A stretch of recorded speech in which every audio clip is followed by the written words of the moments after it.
Hello, everyone, and welcome to another episode of WYTPod. My name is Harshit, and I'm the Director of Business Alliances at White Labs. We are a digital agency specializing in SaaS and e-commerce SEO. And my today's special guest is Jered Martin, co-founder and CEO of OnePitch, a SaaS solution that helps brand engage with the right journalists who are ready to connect. A big welcome to you, Jered. I'm so happy to have you with me today. Absolutely, Harshit. Thanks so much for inviting me on the show. Looking forward to sharing more about One Pitch and answering those tough questions today. No, I'll make it simple for you. Don't worry. Let's start by please tell a bit about yourself, your audience, and your background in PR and media industries. My background in PR and actually mainly digital marketing started 10 years ago. Graduated from college, had a degree in communications and marketing, and I set out on a path to become a digital marketer. And slowly but surely, as soon as I got into the workforce, I began to realize that there was a lot more to marketing than just social media and paid ads. And one of the things that eventually came onto my plate was public relations. And I had no idea I was even doing public relations at the time. I thought it was just a marketing thing where I'm trying to pitch a speaker and share some thought leadership about them. I don't even think thought leadership was a word at the time. I think 10 years ago, engagement was like the buzzword, which now is just a household thing. So I've had a lot of time to be an observer and be a practitioner. Fast forward, I worked at an agency for about a year or two, and then went in house for a local company, did all the PR, marketing, comms, and operations single handedly, and eventually sold that company with my co founder. And then we started One Pitch shortly after that in the year of 2017. And One Pitch came about from my co-founder. More specifically, she owns and has operated her own PR marketing agency for the past 15 years. There was a lot of trials and tribulations, I'll say, with tools that her and her team were using to find the right media contacts to connect with. Now, most people who know PR understand that media relationships with journalists is not the only thing that's required or that's part of the job description, but that's one of the main things. Right. And we recognized that again and decided to create One Pitch as a tool that would be more simple and more effective than the competitors in the space. And of course, be more cost effective. A lot of our competition charges thousands of dollars a month or tens of thousands of dollars a year, and we wanted to set out to create something different that would be, again, efficient, cost effective, and simple to use. And that was the birth of One Pitch. And fast forward a couple years, here we are now. We're very excited with what we've built. And yeah, looking forward to sharing with you more about the service and all the things that it can do. Brilliant. It's been around, I think, 7 years since you have basically launched OnePitch, right? What exactly inspired you to co-found OnePitch? Was there any Mhm. specific problem that you were trying to solve in the media and the PR space altogether? There is a big problem that still exists. We haven't been able to completely solve it. Nobody else in our space has really been able to solve it yet either. And that is the fractured relationship between PR professionals and brands and journalists. And the main problem that journalists experience is their inbox is inundated with pitches. They get pitches from everybody and anybody. And a lot of times those pitches are mistargeted and irrelevant for the journalists. So our goal with One Pitch was to first address the irrelevance and the issue with targeting. And what we've done is we've built a system around natural language processing, machine learning, and artificial intelligence. I love to throw out those buzzwords, but really natural language processing is the core of what we do. And we Gotcha. can very simply take text from a PR professional or a brand that could be in the form of a pitch, it could be in the form of a press release, maybe it's a boilerplate about a client or a company that they represent. And we can run it through our matching algorithm, look through our database of real articles written by journalists, identify commonalities and similarities between those articles and the pitch itself. And then the output is a list of matches or a list of recommended journalists who are writing about the same things or the similar things that PR person or brand wants to pitch. Rather than having to guess what they write about or spend hours researching all the articles they've written and documenting notes, And that's just one person, by the way. There are 10 to 100 people that you need to do this for. It's a very time consuming process and there's a lot of guessing. And so again, our service was really designed to eliminate that guessing and to provide clear correlations between what you want to pitch and who are the people that write about that same thing. Gotcha. Gotcha. And how exactly OnePitch has evolved since its inception altogether? And any lessons that you have learned along the way? Yeah, OnePitch has dramatically, I would say, evolved over the past few years. When we launched in 2017, we had a very different service model than what we do today. And at the time, we were looking for product market fit. We were trying to understand what our customers wanted. We were operating a two-sided marketplace, one side being the publicists, the other side being the journalists. What we quickly figured out was that the journalists are not bought into wanting to use tools. They maybe have other tools that they rely on for their reporting purposes or that help them to look up information related to sources.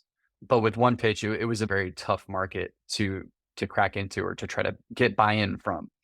So in 2020, we changed our service model to what I mentioned before, where it's more of the natural language processing and machine learning. What we found is there's a much stronger market fit with this type of tool. We have use cases across the board as well. People come to us who don't have any PR experience, and the service combined with our content gives them the opportunity to learn more about how to do PR, to learn about how to pitch journalists effectively. We've got our podcast, which we interview journalists and they spill all the details and they spill the beans about what are their preferences when it comes to being pitched and building relationships with sources and PR professionals. We've, of course, have learned many other things along the way, whether it be from an operational perspective, from a marketing and sales perspective. So many lessons that it's hard for me to bring up all of them. But as any good company is or does, we've relied on the data at our disposal to understand trends and understand how people are interacting with our service. The other main thing that we put a very large emphasis on, especially at the start of this year, is community.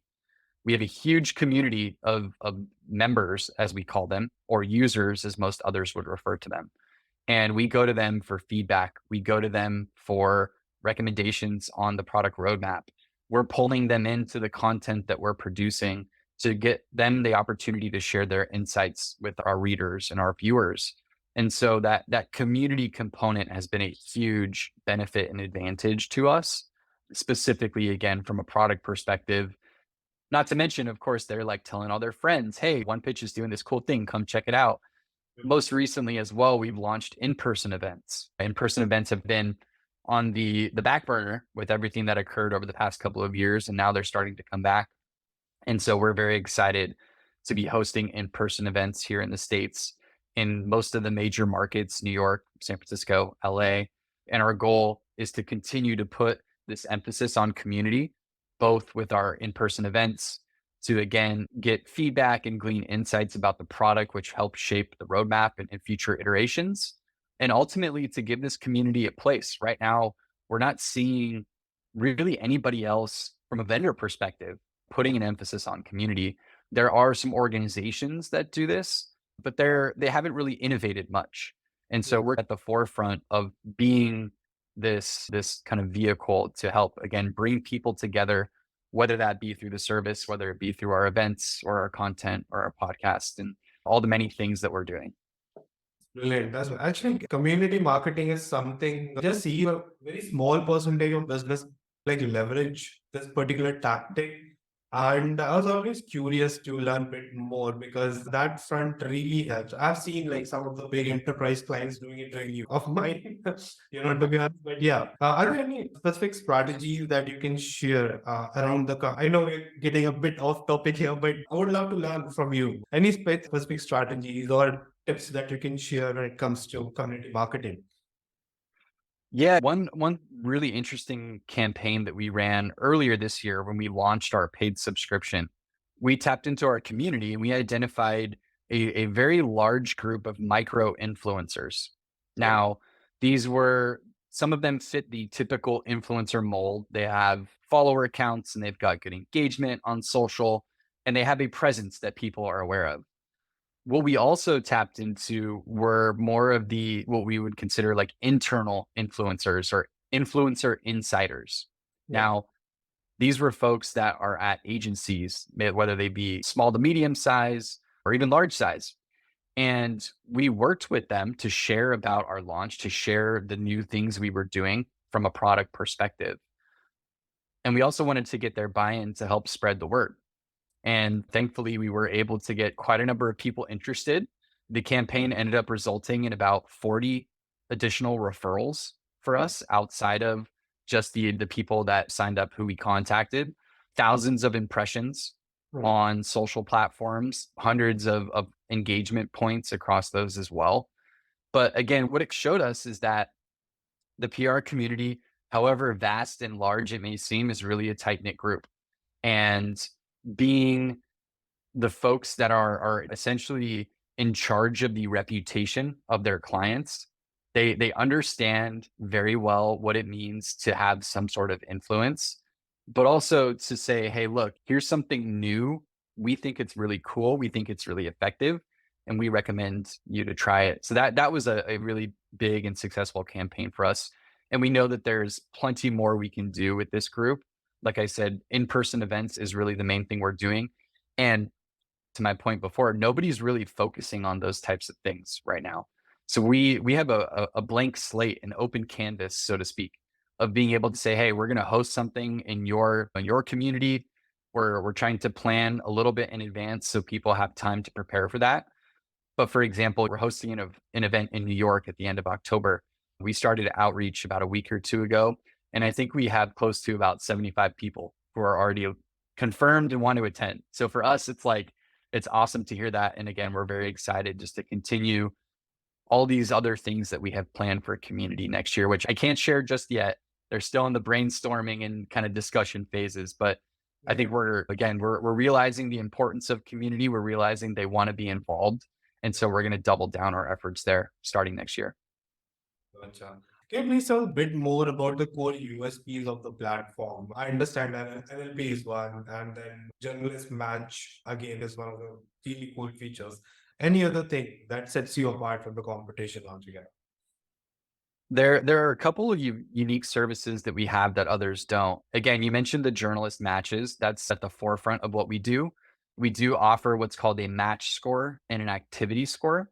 And those are calculated again based on the journalist. So the match score, we look at all their articles, we aggregate a percentage of relevancy from those articles to the pitch, and we provide a number which basically says this person writes a lot about these same things and they have a higher score than this other person who maybe has only written about it once or twice. The activity score relates to how frequently the journalist publishes. So that's always a good expectation for somebody who's pitching. If I see that someone has a score of 80 or 90%, it's safe to assume they're publishing frequently, right? Once, maybe even twice every couple of days, versus somebody who's at 1% and may just be a contributor who happens to get lucky and get an article published on a publication. So outside of those data points, we also have what's called our pitch checker and our email checker. These are checklists that we've created in tandem with our community of both publicists and journalists. And it's almost like a Grammarly, if you will, except it's not looking at how you spell the word or if you're using proper grammar. What it's looking at is, does the structure of your pitch fit what a journalist is looking for? Does the subject line provide enough context for the written information that you're going to share with them in the body of the message? It goes down to, again, are you using unique sentences? Are you making sure that you've included a hyperlink in your email that goes out to the journalist? Are you not being overly promotional or spamming somebody with the information that you're sharing? So these tools, again, really aid the newer or younger professionals, but we've even had veteran PR professionals and seasoned pros come to us and say, hey, these have been super helpful because it's gotten me to retailer my pitch in a way that I feel like it makes more sense and I'm getting results from that. Gotcha. The other thing I would say that's somewhat unique that we do is we do provide the ability to send information through the platform, and we help to track opens, clicks, and responses. Now, there are lots of plugins that can do this, but being able to have the tracking and the correspondence and your pitches and your media lists all in one place is extremely important. And that's a piece of feedback we've been hearing quite a bit from our community is wanting to have an all-in-one solution. So our goal as the next steps on the product roadmap is to really build in more of the front of the workflow and the back of the workflow. Right now, OnePitch really fits in the middle, the pitching side of things, but there's this component of kind of monitoring what's happening in the news, paying attention to competitors or to specific topics that maybe you want to respond to. And then on the tail end of things, hey, I've got my placement secured. My interview is now up on the website with the journalist that I worked with. Let's track how that's performing. How many people have seen it? Did we get click throughs back to our site? Did it help us achieve our goals and give us some sort of ROI on our investment? So that's the future evolution. I would say those are not groundbreaking things. There are plenty of other companies that are doing those. But again, packaging that and making it all very easy to use is something that we always put a lot of emphasis into. And a lot of times we hear from our current customers or our members that the tools that are out there, they have all these kind of bells and whistles, but they are extremely confusing. They are not easy to use, or people just don't want them. And yet they're stuck paying a bunch of money for them. Yeah, like I said, we're excited to build, but we also know that we've got to make sure we build in a way that's user friendly and very simple. Yeah, I do agree. Like monitoring and the analytics part of things is like as a from business point of view, and especially any people serious about the PR, would definitely want to see the outcome and the ROI and all those aspects of it. Plus, I think when you do that sort of monitoring and a lot of tools have coupled multiple things around it, like sentiment analysis and a lot more things that even help with the other vertical within the organization itself. Like, for example, customer success can look into the kind of things people are talking about, their brand and intervene and so stuff like that. So there's a lot of possibilities. Plus, when you expand your offering, definitely the scope of business also expands for that. Yeah. Mhm. Um, Definitely, yeah. And hopefully we recognize there's probably going to be some changes in our pricing as a result of that. But our goal is still to be, again, the most simple and the most affordable tool in the market for freelancers and in small boutique shops up to larger agencies and enterprise level clients. I agree. I agree. Also, Jared, I was willing to check with you on this trend because I've seen a lot of similar software, not like similar as in not with respect to feature, but in the PR's media space or even in the influencer space altogether. They market themselves as one of the biggest database of say influencer or journalist or on those lines. Is it, Yeah. in your experience, is it something that even you do, or as a pitch that does it really work? Does it really is a big factor for the brands as well? It's an important component for sure. I know a lot of buyers or users, if you will, look for what is in a company's database. What type of coverage do you have? Are there various verticals aside from print and digital news media? Do you have podcasts or influencers? So I think it is extremely important. Now, we we don't do a lot of promotion of our database, and maybe that's a fault of ours, but we have spent a lot of time building a very accurate and up-to-date database. And those are arguably the two most important components that people look for. Yeah. Do do you have accurate information and is it up to date? And it's an extremely difficult process to undertake. One of the reasons because turnover in journalism is at an all-time high. Yeah. Newsrooms are closing, budgets are getting cut, and journalists are moving from different publications, sometimes more than once within a year. We have a pretty large team that is dedicated to managing and maintaining our database. And I think what is unique to our database that maybe not be unique to others is the fact that we have focused primarily on one geographic location, specifically North America, and we have focused from the top down. So when I say top, there's a term called top tier, and that's like your Wall Street Journal, the New York Times, the Washington Post. I can go through all the names. We've focused primarily on getting everything that's in the top echelon from a national perspective down to a local and regional perspective, along with the major trade publications. And that has been our primary focus. And it's when I can like summarize all of that, the thing that I always tell people that I talk to, it's legit news media. We are not working with freelancers who want to promote your beauty products. We are not working with mommy blogs or travel blogs that maybe have a low DA, DR, and a low readership. We are working with legit publications, real news media who have a high DA, have a high DR, have a very high readership on a daily, monthly, yearly basis, whatever you want to call it. But that's been our primary focus. And so we're not here to say, oh, we've got X amount of people, because it's not so much about the quantity. For us, it's really about the quality. And that's what's, again, been a huge component, been a huge focus for our team. Eventually, we will expand our database beyond just the US or the North American market. We've already started to enter into the UK market. And eventually, we will also go beyond news media. I think our goal is to not derail too far from that.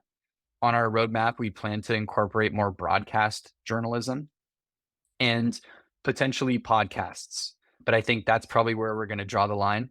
And again, throughout that, our goals and our ambitions are going to stay the same. We want to focus on quality, not on quantity. And so you mentioned podcast, and even we talked earlier about community marketing altogether. Those two are good engagement areas. So I'd love to know like, anything else that you're doing for the customer engagement front altogether, and how exactly is your churn rate managed? Yeah. Our big thing right now with our community is swag. They are very in love with swag. We are very excited because we put in some time and effort to build out designs for mugs and stickers and t-shirts. And I'm drawing a blank on all the other things, but they're a swag motivated community. And that's great for a couple of reasons. One, because it's very easy for us to put a logo on a t-shirt and send it off to somebody who signs up and completes a trial for our service. We're handing these sorts of things out at events as well. For example, our coffee mugs, everybody who attends, we give them a free OnePitch mug. They get to put their coffee in it, which we buy, by the way, for them at the event. And then they get to go home with a mug. So that's been the big push for us. And there are other motivational factors. But again, I think it's cool that they're responding well to the swag. It's also great for us because it's a way for other people to see our brand that isn't just on a computer screen. And that tends to be where a lot of people are doing a lot of their marketing and sales is you're on your phone or you're on your computer and you see an ad or you see a post or something comes up. But it's very exciting to get something tangible with our name on it out into the public. And I think that's one of the exciting things that we're going to continue to build out and work on over the next few months, again, as we put more of an emphasis on our community. And coming to the latter part, how is the churn rate? Churn rate. Oh, we have learned a lot in the past few months. It's lower than what we expected, which is great. And we're really, again, testing the waters. I mentioned we released our pricing model back in June, and we offered all of our community that joined us prior to that a 3-month discount for free to use the service. We've seen quite a number of folks convert into paying members, which is very exciting. We've seen others who have decided they don't want to continue, whether it be for budgetary reasons or maybe because we don't have all the tools and features that they're looking for. But from an engagement and an activity perspective, our numbers have steadily grown. They are well above what we saw even last year with a completely free service. So we're very happy with the progress we've made. We know there's plenty more to do. And our kind of push outside of community, but more so from a product perspective, is to make sure that we have a very strong and effective onboarding cadence to make sure people know exactly what to expect when they come on. Again, primarily because OnePitch is a little different in the way that we get started and the way that we deliver results. And also focusing a lot on retention. And part of that is going to be releasing some of these tools that our community has asked for and requested. So we're looking forward to seeing that. And we know we're not going to be at a churn rate of 0%. That's just impossible. So our goal is, again, just to make sure that we're refining our messaging, making sure that we've got a great onboarding workflow that gets people in and gets them hooked quickly.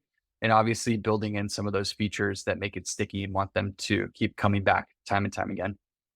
And, Uh, Jim, I would love to know your pricing strategy because that is something, just like you mentioned, you've done it recently.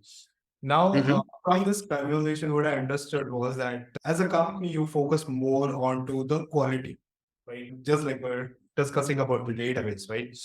And Mhm. when I look into your and anyone who's focusing more onto the quality front would sell the services or price the services at some premium, right? But your style is making it affordable, right? Why is that, and what is the thought process behind it? I would love to know. It's a value driven approach. And I mentioned right now, OnePitch solves that middle of the workflow problem. When we when we were putting together our pricing, we did a ton of research, looking at our competitors. We did a ton of research, just understanding how to structure pricing. And we felt very confident that a value-based pricing model would be most effective for us. Now, you could argue at $50 per month, that's undervaluing what we do. And that was primarily just our entrance into the pricing space or into that next frontier, so to speak.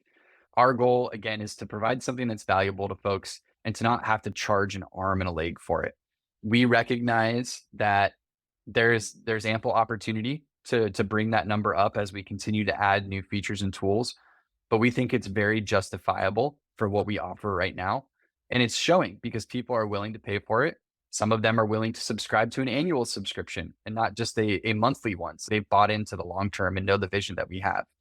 And I think, again, just going back to that value, what is the value for one person versus another? What we've identified is people want a quick media list. They don't even want to spend all that time researching. They don't have as much time as they did before because they've got new things on their plate.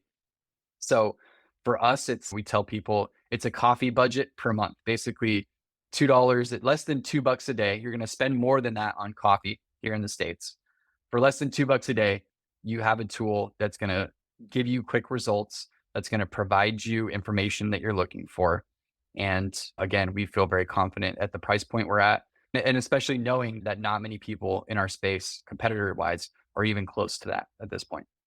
I agree. I agree. So, Jim, you mentioned few of the channels that you were basically doing lead gen for you, for sure.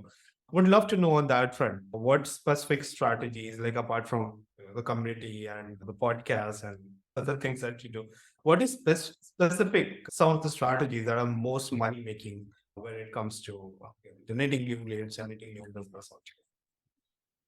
Search has been the number one channel for us. And that does involve the podcast.